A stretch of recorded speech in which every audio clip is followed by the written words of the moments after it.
नमस्कार, मेरा नाम है कमल। आप देख रहे हैं यूनिवर्सल न्यूज। तो आज की जो हमारा चर्चा का विषय है वो चाइना से जुड़ा हुआ है, क्योंकि चाइना ने अब एक और अड़ंगा फंसा दिया है।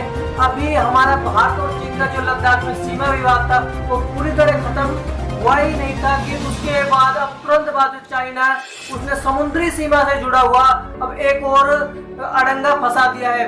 चाइना ने 1 सितंबर को अपने जो संसद है उसमें एक बिल पास कराया है। अब इस बिल के तहत जो चाइना उसकी सीमा में कोई भी जहाज प्रवेश करता है तो उसकी पूरी जानकारी जो चीनी अधिकारी है उनको देनी पड़ेगी। यानी कि उन्होंने जो समुद्र है उसमें अपनी ट्रैफिक पुलिस लगा दी है। अब कोई भी जहाज इस जो चाइना का जो क्षेत्र है उसके अंदर से प्रवेश करके जाएगा तो उसको उस जहाज में क्या है, कहाँ जा रहा है, कहाँ से आया है, वो उसकी कैपेसिटी कितनी है, वो कितनी स्पीड से जाएगा, इसमें कितने जो लोग हैं और इसमें क्या माल है और ये कहाँ जा रहा है, इन सभी बातों की जो जानकारी है वो चाइना के अधिकारियों को देनी पड़ेगी।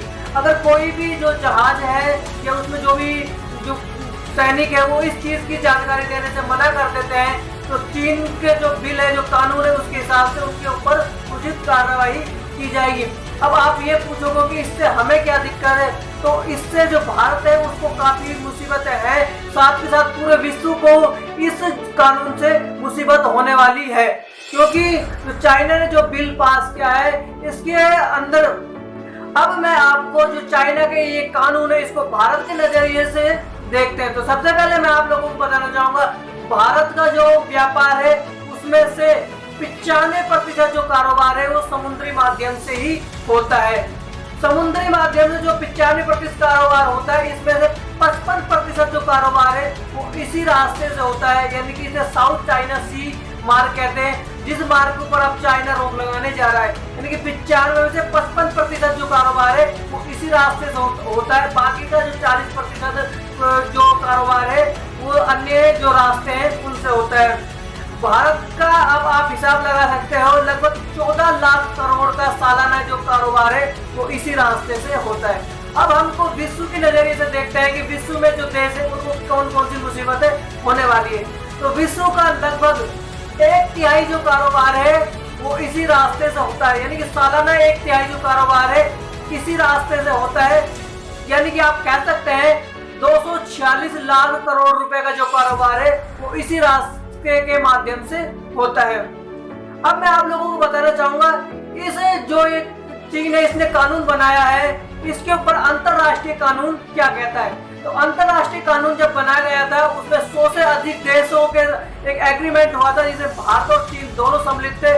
उनके एग्रीमेंट लेकर यानी कि एक एग्रीमेंट बनाया गया। इस एग्रीमेंट के आधार पर यानी कि कोई भी देश की जो जमीनी सीमा है उससे 12 नॉटिकल मील यानी कि आप इसे कह सकते हैं लगभग 22.5 किलोमीटर के बाद उसकी सीमा खत्म हो जाती है और उस समुद्र के अंदर कोई भी आ जा सकता है। यानी कि आप कह सकते हैं कि एक उदाहरण के तौर पे समझिए कि आप दिल्ली में बैठे हैं तो दिल्ली से आप लगभग 22.5 किलोमीटर दूर तक जो सीमा है वो दिल्ली की है। तो उसके बाद जो सीमा बचेगी वहां पर कोई भी आ जा सकता है। अब दूसरी चीज मैं आप लोगों को बताना चाहूंगा, जो अंतरराष्ट्रीय कानून है उसके हिसाब से तो ये है कि आप उस जो 22.5 किलोमीटर है उसके बाद आप कहीं पे भी कोई भी किसी भी देश का जहाज आ जा सकता है। लेकिन चाइना ने क्या किया हुआ है कि जगह जगह पर जो कई आइलैंडों पर उन्होंने कब्जा कर रखा है। अब चाइना क्या करता है, जो अपनी सीमा है उन आइलैंडों के हिसाब से अपनी सीमा का निर्धारण करता है। यानी कि उन आइलैंडों में जैसे उन्होंने कब्जा कर लिया, अब वो कहता है कि जो आइलैंड है अब इससे मेरी 22.5 किलोमीटर जो दूरी है उसका निर्धारण करो, तो वहां तक मेरी जो सीमा है वो रहती है।